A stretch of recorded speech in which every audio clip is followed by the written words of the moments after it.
mais um dia na comunhão dos irmãos,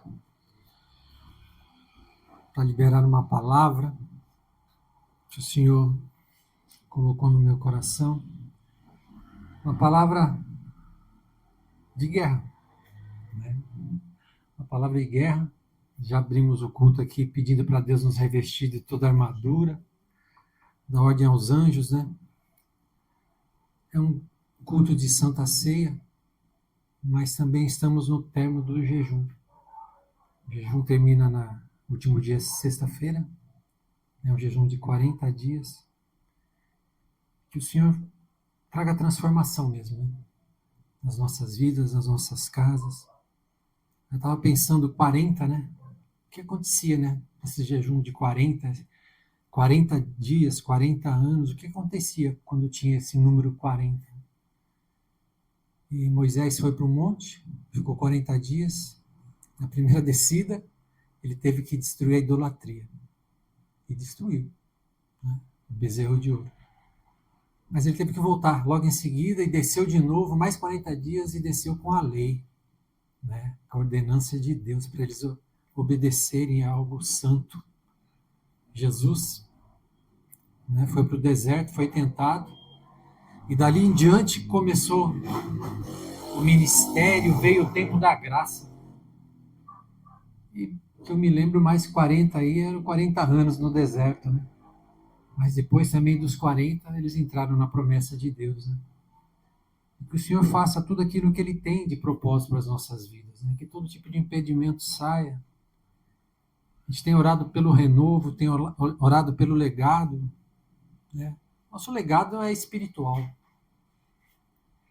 É deixar os nossos filhos no caminho do Senhor, né? Sendo instrumentos na mão do Senhor, sabendo tomar as decisões certas que agradam a Deus. Eu entendo também do meu coração que o desejo do meu coração é eu tirar todo tipo de maldição que tem na minha vida e deixar uma herança bendita, uma herança de bênção, para que eles tenham chance de fazer muito melhor que a gente fez. Esse é o desejo do meu coração, é isso que eu peço ao Senhor nesse jejum. E eu estava orando para Deus, falando assim, que palavra o Senhor quer que eu ministre? Já vai ser quarta-feira, eu estou aqui domingo. Faz queimar, faz. E veio um texto no meu coração. E Deus agiu, assim como agiu na vida dessa pessoa, desse personagem bíblico, Ele agiu na vida de muitos na Bíblia. Muitas pessoas da Bíblia, muitos personagens bíblicos viveram as mesmas situações. Eles viveram tempos de dureza, de luta, de terra arrasada, né, de assolação. Mas o Senhor trouxe o renovo depois, não é? E se Ele fazia lá, será que Ele não faz cá? Será que Ele não pode fazer? Será que Ele não vai ter misericórdia dos seus filhos? Eu acredito que sim. E o tema da ministração, o renovo vem. Amém? Eu peço a Deus e clamo a Deus para que venha mesmo. Porque tem pessoas sofrendo. Tem pessoas sem força, né? Desesperadas, como a gente cantou o louvor, né? Imagina a dor daquela pessoa. Se eu não me engano, ela tinha perdido um filho quando ela escreveu. Se não estou enganado. Mas o consolo do Senhor, quando o renovo do Senhor vem, as coisas são mudadas. A gente não pode falar se vem, quando vem. Também não pode falar se não vem, né? Mas a gente pode orar. A gente pode confiar, a gente pode ter fé. A gente pode apresentar a situação ao Senhor, né? Porque Ele é um Pai, né? Ele é um Pai perfeito. Eu acredito que Ele não vai deixar o povo, os filhos dele, sofrendo eternamente. Ele vai, de alguma forma, agir como Ele agiu no passado. Eu gostaria de ler 1 Samuel 30, de 1 a 20 e o verso 26. É um texto um pouco longo, mas é um texto conhecido. É Davi na luta contra os amalequitas, lá em Ziclag. A palavra de Deus fala assim: sucedeu, pois, que chegando Davi e os seus homens ao terceiro dia a Ziclag, já os amalequitas tinham dado com ímpeto contra o sul, e Ziclag e a esta ferido e queimado. Tinham levado cativas as mulheres que lá se achavam, porém a ninguém mataram, nem pequenos nem grandes. Tão somente os levaram consigo e foram seu caminho. Davi e os seus homens vieram à cidade, e ei-la queimada, e as suas mulheres, seus filhos, suas filhas eram levados cativos. Às vezes eu vejo essas situações assim, né, eu me transporto para o mundo espiritual, né? Porque se tinha cativeiro naquela época já no físico, é o que o inimigo faz no mundo espiritual. Tenta aprisionar, roubar, destruir tudo. Então Davi e o povo que se achava com ele ergueram a voz e choraram, até não terem mais forças para chorar. Também as duas mulheres de Davi foram levadas cativas, Ainoã, a jezreelita, e Abigail, a viúva de Nabal, o carmelita. Davi muito se angustiou, pois o povo falava de apedrejá-lo, porque todos estavam em amargura, cada um por causa de seus filhos e de suas filhas. Porém Davi se reanimou no Senhor seu Deus. Disse Davi a Abiatar, o sacerdote, filho de Aimeleque: traze-me aqui a estola sacerdotal. E Abiatar a trouxe a Davi. Então consultou Davi ao Senhor, dizendo: perseguirei eu o bando? Alcançá-lo-ei? Respondeu-lhe o Senhor: persegue-o, porque de fato o alcançarás e tudo libertarás. Partiu, pois, Davi, ele e os seus 600 homens, que com ele se achavam, e chegaram ao ribeiro de Besor, onde os retardatários ficaram. Davi, porém, e 400 homens continuaram a perseguição, pois que 200 ficaram atrás, por não poderem de cansados que estavam. Passaram o ribeiro de Besor. Acharam no campo um homem egípcio e trouxeram a Davi. Deram-lhe pão e comeu, e deram-lhe a beber água. Deram-lhe também um pedaço de pasta de figos secos e 2 cachos de passas, e comeu. Recobrou então o alento, pois havia 3 dias e 3 noites que não comia pão nem bebia água. Então lhe perguntou Davi: de quem és tu? De onde vens? Respondeu o moço egípcio: sou servo de uma amalequita, e o meu senhor me deixou aqui, porque adoeci há 3 dias. Nós demos com ímpeto contra o lado sul dos Queretitas, contra o território de Judá e contra o sul de Calebe, e pusemos fogo em Ziclag. Disse-lhe Davi: poderias, descendo, guiar-me a este bando? Respondeu-lhe: jura-me por Deus que me não matarás, nem me entregarás nas mãos do meu senhor, e descerei e te guiarei a esse bando. E descendo o guiou. E eis que estavam espalhados sobre toda a região, comendo, bebendo e fazendo festa por todo aquele grande despojo que tomaram da terra dos filisteus e da terra de Judá. Feriu-os Davi desde o crepúsculo vespertino até a tarde do dia seguinte, e nenhum deles escapou, senão só 400 moços que, montados em camelos, fugiram. Assim, Davi salvou tudo quanto haviam tomado os amalequitas. Também salvou as suas 2 mulheres. Não lhes faltou coisa alguma, nem pequena nem grande, nem os filhos, nem as filhas, nem os despojos, nada do que eles haviam tomado. Tudo Davi tornou a trazer. Também tomou Davi todas as ovelhas, o gado, levaram diante de Davi e diziam: este é o despojo de Davi. Verso 26. Chegando Davi a Ziclag, enviou dos despojos aos anciãos de Judá, seus amigos, dizendo: eis para vós outros um presente do despojo dos inimigos do Senhor. Até aqui. Esse texto, estava pensando nele, talvez tenha sido a maior tribulação que Davi viveu antes do pecado, né? Quando ele estava alinhado com Deus, quando ele estava andando corretamente no caminho de Deus, né? Porque ele tinha enfrentado Golias, né? Mas ele estava, né, confiante, ele estava... E aquilo uniu, né? Depois que ele venceu, uniu até o povo, tudo, né? Ele enfrentou a perseguição de Saul por várias vezes. Ele fugiu e se livrou. Mas em Ziclag foi o caos, não é? Foi uma luta difícil demais.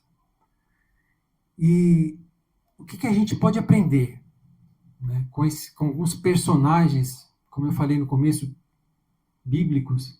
O que a gente pode aprender, né? Quando a gente passa por essas grandes situações, grandes tribulações, né? O que a gente pode...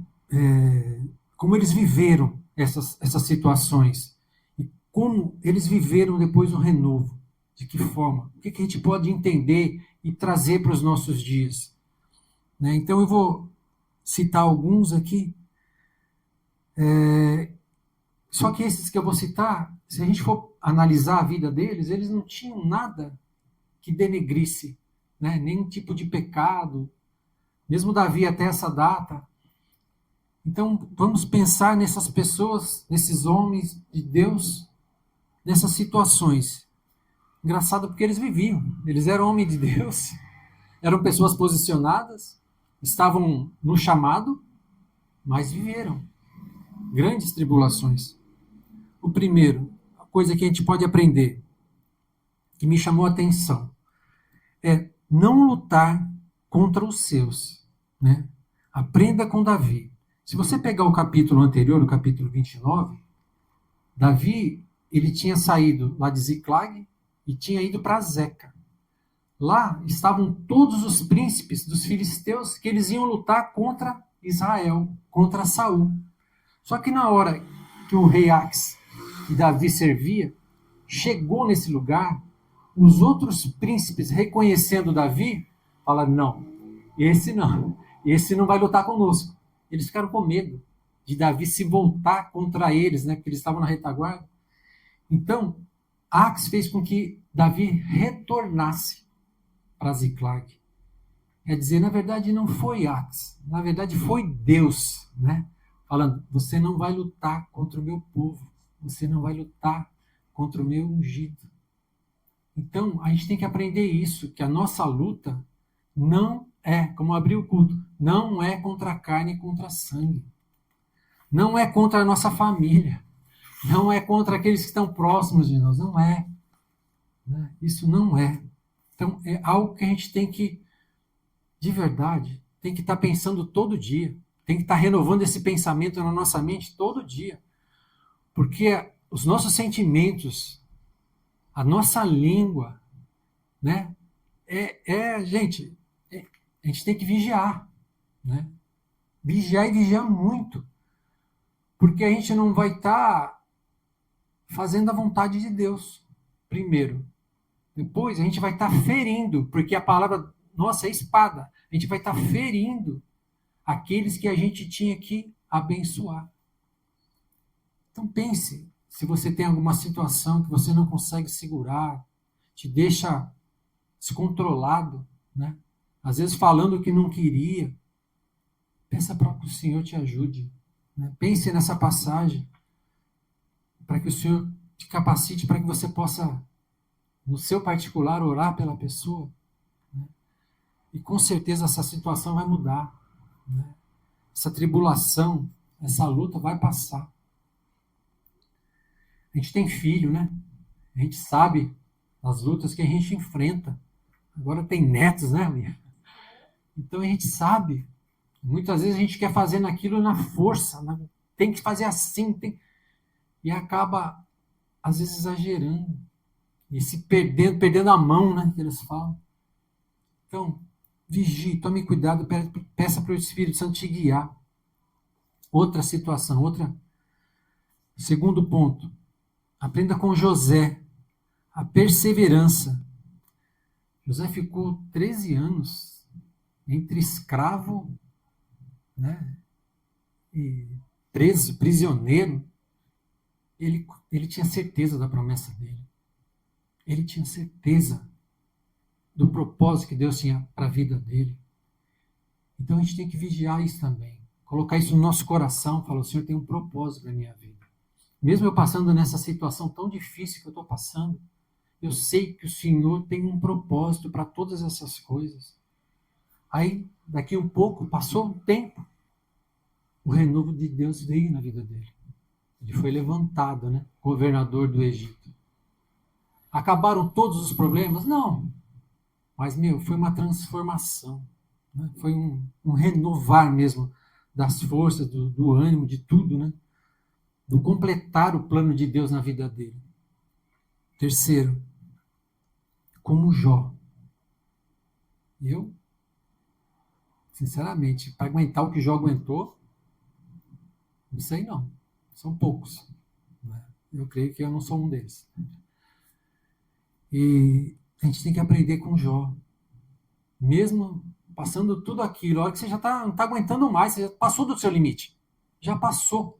E ainda pesa nas suas costas. Você fez tudo errado. Você que fez errado. Você pecou. Você. E o que Deus pediu para Jó? Pediu para orar e pediu para interceder por aqueles que o acusavam. Mas depois daquilo, veio o renovo. Tudo foi transformado. Tudo foi restituído em dobro. Eu não sei se essa situação que você está vivendo está sendo. Você já está com peso nas costas que você não está aguentando. E ainda vem acusação. E ainda vem mais peso. Né? Mas interceda. Ore. Peça ao Senhor que essa chave vai virar. Em nome de Jesus. O renovo virá. O quarto. Fé. Os amigos de Daniel. Aqueles homens tinham fé. Né? Essa situação foi uma situação, eu acredito que foi muito rápido, né? Não foi uma coisa que se estendeu, mas foi uma coisa de uma capacidade espiritual que eles tiveram na hora que também foi para poucos, hein? Quem que não dobraria o joelhinho ali, né? Quem que não se prostraria ali diante daquela situação? E a gente não vive situações assim hoje, não é verdade? Mas na hora que chegar essa situação, às vezes falta um pouquinho. Deus vai te colocar até numa situação assim, mas o Espírito vai te falar, o Espírito vai te lembrar, vai te trazer a fé, para que depois disso, o que aqueles meninos viveram? Viveram o renovo. Eles subiram de patamares, eles foram colocados como cabeça, e que isso também esteja habilitado nas nossas vidas. Né? Se a gente tiver que passar por um momento de prova de fé, que a gente seja aprovado, que o Espírito Santo nos capacite. Fique atento, nós estamos jejuando. O quinto, o sumo sacerdote Josué. Eu já ministrei aqui sobre ele. É ficar posicionado. A palavra fala que Deus o via assim como um tição queimado. Nada. Um pedaço de pau que ia para o fogo que não valia nada, ainda estava queimado já. Que não valia nada. Mas ele estava lá no lugar que ele tinha que estar. Não é verdade? Ele saiu lá da Babilônia, se posicionou e veio. Deve ter sofrido a maior resistência lá, né? Porque não tinha templo, não tinha nenhum sumo sacerdote, não tinha ninguém mais para ser levantado. Tiveram que os profetas virem falar para poder mostrar a visão que Deus deu para que ele pudesse ser. E ali, ele viveu o renovo. A palavra fala que foi trocada as vestes dele. Foi colocado um turbante sobre a cabeça dele. Ele foi levantado, sumo sacerdote. E que a gente também tem essa consciência. Às vezes a gente tem um chamado e já acha que a gente não está fazendo nada. Né? Parece que o tempo está passando e o trabalho das nossas mãos não prospera. Não sei se vocês já sentiram assim. A gente tenta fazer alguma coisa, parece que o negócio não anda. Parece que vem mais impedimento do que vai mais para trás do que para frente. Né? Parece que tem mais resistência do que precisava. Mas daqui a pouquinho vem um renovo. Na hora que o Senhor falar assim, ó, troquei as tuas vestes. A partir de hoje, o teu louvor vai subir de um jeito que cadeias vão cair. Assim como foi na prisão, né? Paulo e Silas, o louvor vai sair num poder transformador.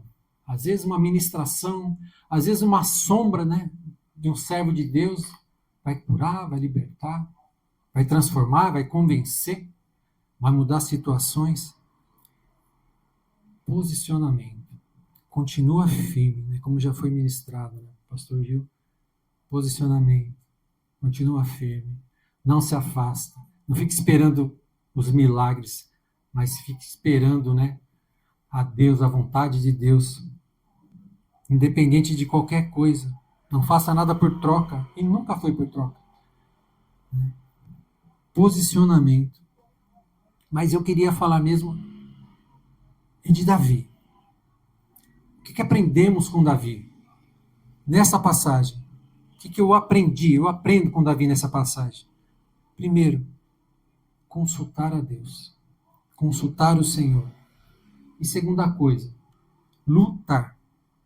Ele era um ungido de Deus. Tinha o Espírito Santo na vida dele.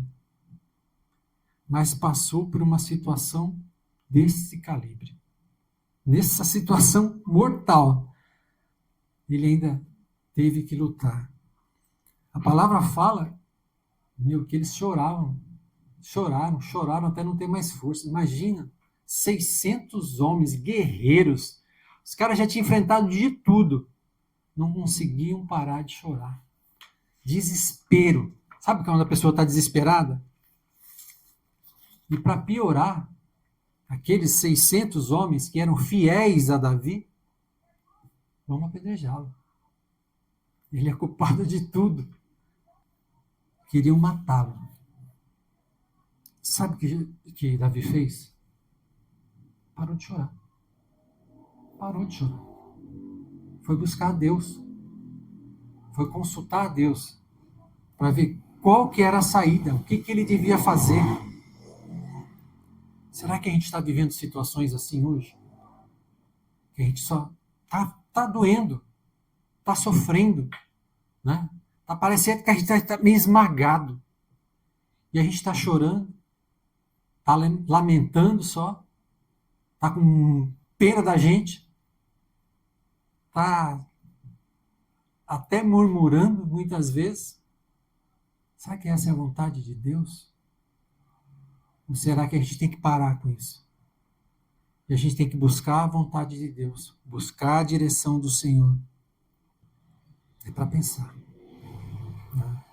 O verso 9 e 10 fala que depois que Deus deu a direção, que Davi recebeu a direção e ele acreditou na direção de Deus, porque ele consultou, né, o sacerdote, e veio uma resposta de Deus, e naquela época era desse jeito, né, ele consultava a Deus.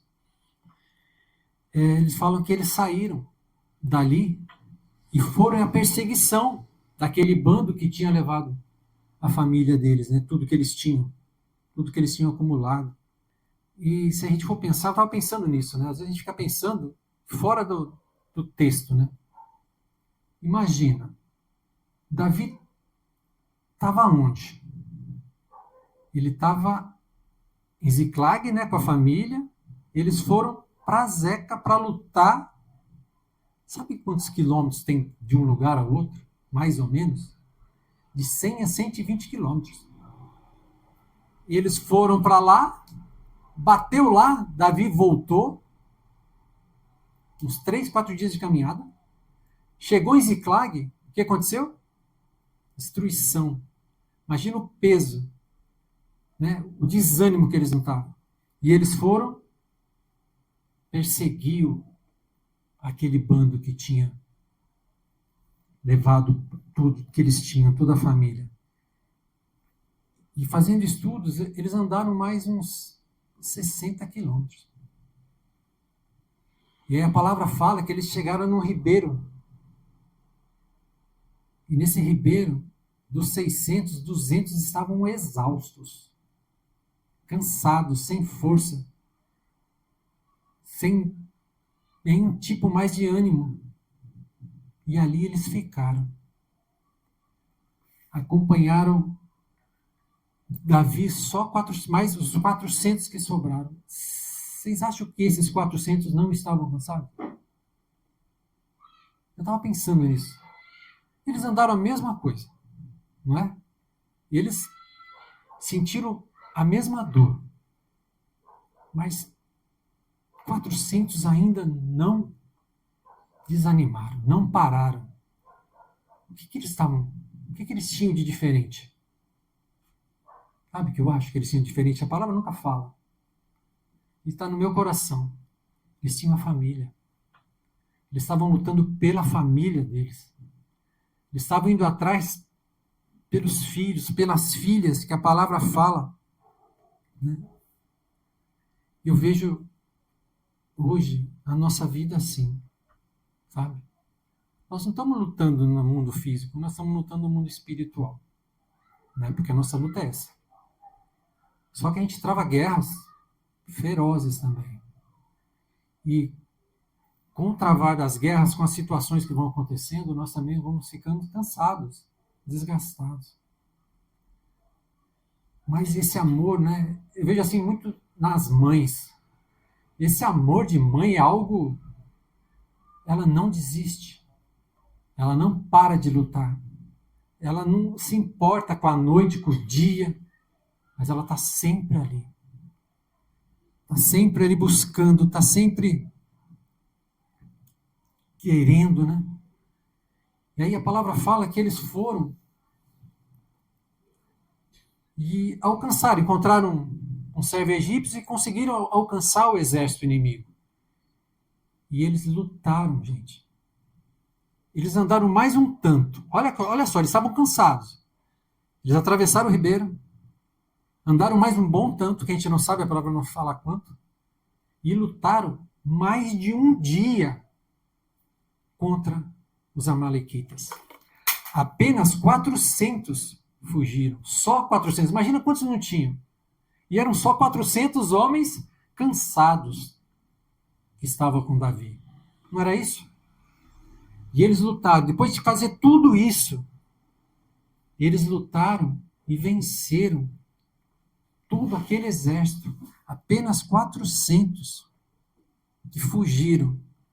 Sabe por quê? Sabe por que eu acho o porquê? É quando a gente luta pela nossa família, Deus está lutando com a gente, sabe? Deus está guerreando com a gente, capacitando a gente. Porque não tem outra explicação. Como é que esses homens conseguiram fazer isso? Humanamente era impossível. Mas mesmo assim, então eu quero dizer para você assim, independente da situação que você está vivendo, independente da luta que você está enfrentando, o Senhor, você está lutando pela tua casa, pela tua família, pelos teus amados. Tempo de jejum, nós estamos jejuando. Esse jejum não veio aleatório. Né? Deus vai colocando no coração para que a gente esteja posicionado, para que a gente esteja, às vezes no meio do jejum, e muitas vezes no meio do jejum a luta é maior ainda. E é. Mas o Senhor está conosco. Vai vir um renovo. O renovo vai vir. A transformação da situação vai acontecer em nome de Jesus. Eu creio. Até aqui, esses homens, como eu falei no começo, não tinham nenhum tipo de, aparentemente, algum pecado. Então seria mais fácil Deus agir. Talvez. Né? Mas e se tivesse pecado? E se tivesse iniquidade habilitada? E se tivesse, como os nossos casos? Não é? Porque eu creio né, que é o nosso caso. Tem pecado, tem habilitação. O Senhor esses dias nos tem mostrado vários sonhos e visões relacionados com maldições diárias e hereditárias. Na intercessão. Vários. Por vários dias, por várias semanas. A gente tinha orado, repreendido. No meio desse jejum, Deus deu visões de papéis, habilitações sendo rasgadas, queimadas, destruídas, desfeitas. E a gente entende que é o Senhor perdoando os pecados, tirando da mão do inimigo aquilo que ele tinha o poder sobre as nossas vidas de agir, de roubar, de matar, de destruir. Só que, para que isso realmente aconteça, a gente também tem que lutar. A gente também tem que se posicionar. Eu entendo assim, né? Primeira coisa, se você quer viver esse renovo, sendo que existem habilitações, primeira coisa é Jesus Cristo na sua vida. Se você não entregar a tua vida para Jesus, você não tem essa habilitação, você não tem essa autoridade, você não tem essa condição de viver essa transformação, esse renovo. Então temos que ter uma aliança com Ele, né? Se arrepender, pedir perdão dos nossos pecados, das nossas iniquidades, rejeitar todo tipo de aliança que foi feita no passado, que age nas nossas vidas, na vida dos nossos filhos. Lutar, expulsar, repreender todo o mal, denunciar toda ação, vigiar naquilo que está acontecendo. Porque às vezes acontece até para você saber o que está acontecendo, o que você tem que repreender, para que seja expulso mesmo das nossas vidas e quebrado esse ciclo de tribulação, de maldição, de assolação, em nome de Jesus. E eu entendo, para mim pelo menos, esse jejum é para isso.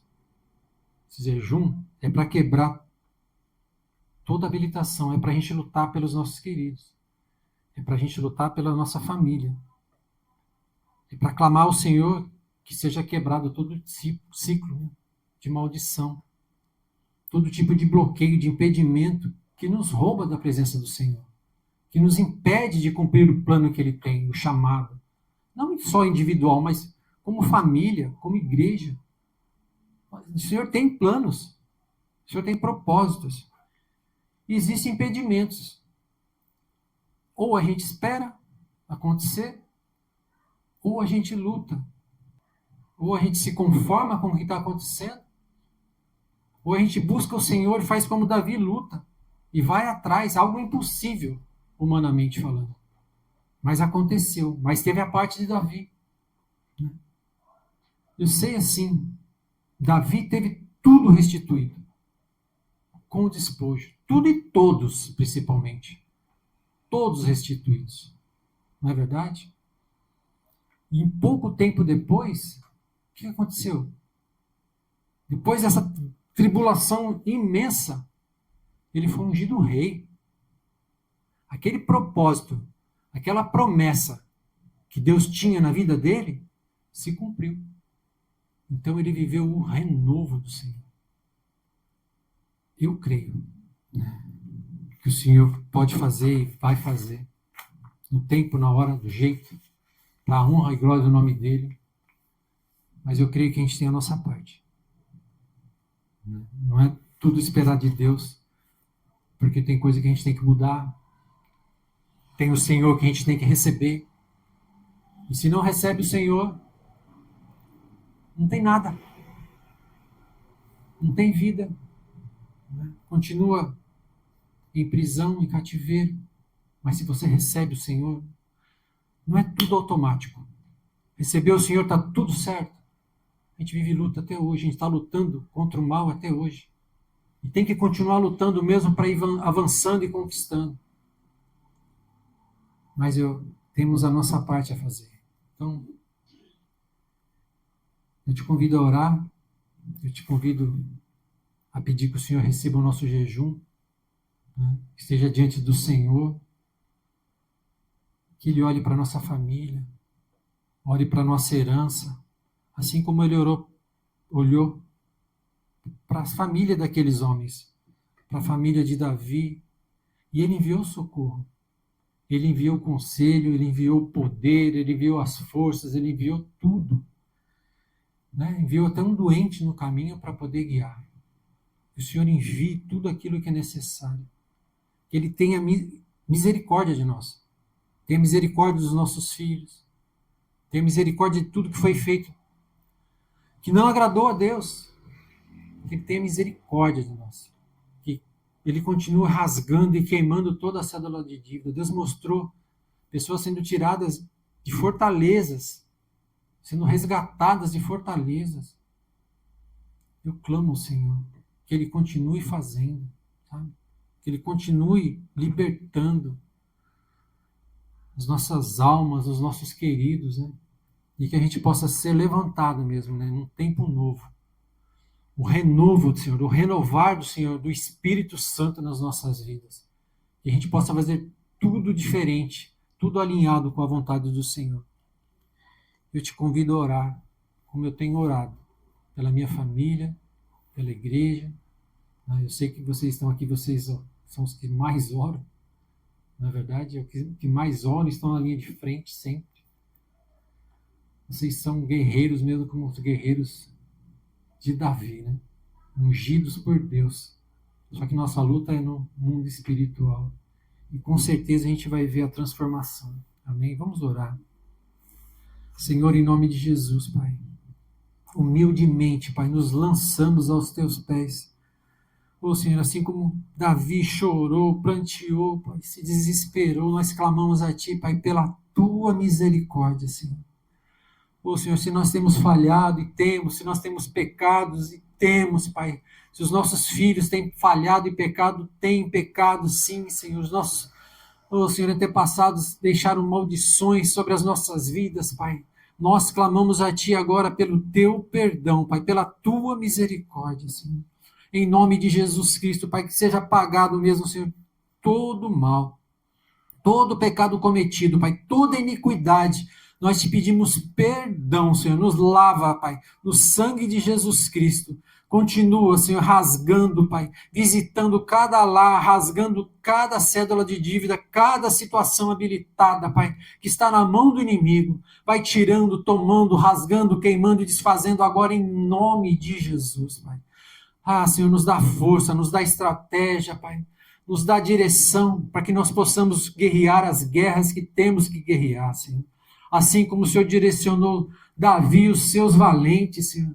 Direciona a tua igreja, nos direciona agora, Pai, para avançar, para atravessar todo tipo de riacho, todo tipo de bloqueio, Senhor, em nome de Jesus, para resgatar os nossos queridos da mão do mal, Pai, para resgatar os nossos queridos dessas fortalezas espirituais, Senhor, em nome de Jesus Cristo. Oh, Senhor, que as cadeias sejam quebradas, em nome de Jesus, que as algemas, as amarras, os enganos, Pai, oh, Senhor, que venha a libertação da mente, como foi ministrado no domingo, Senhor. Que venha a cura no corpo, Pai, em nome de Jesus Cristo. Que venha a transformação, Pai, dos nossos posicionamentos, na nossa vida espiritual, na nossa vida ministerial, Senhor. Que venha o teu renovo, Senhor. Nós clamamos a Ti em concordância. Espírito Santo de Deus, vem. Espírito de vida, vem. Espírito de ressurreição, vem, Senhor. Vem e age como o Senhor agiu na vida dos teus servos, Pai, lá no passado, Senhor. Ou seja, lá no Velho Testamento, Senhor. O Senhor vai agindo, transformando. Eles passaram por tribulações, sim. Tribulações, Pai, que nós não suportaríamos. Mas o Senhor, Pai, os colocou em lugares altos. O Senhor transformou essas situações, Pai. Transforma agora, Pai, nas nossas vidas todo tipo de maldição em bênção. Nos levanta, Pai. Ô Senhor, de toda prostração, de todo desânimo, de toda fraqueza, Pai. Que a nossa casa esteja unida, Senhor. Se há algum tipo de confusão, de divisão, de vício, Pai, de assolação, que caia por terra agora em nome de Jesus, Pai.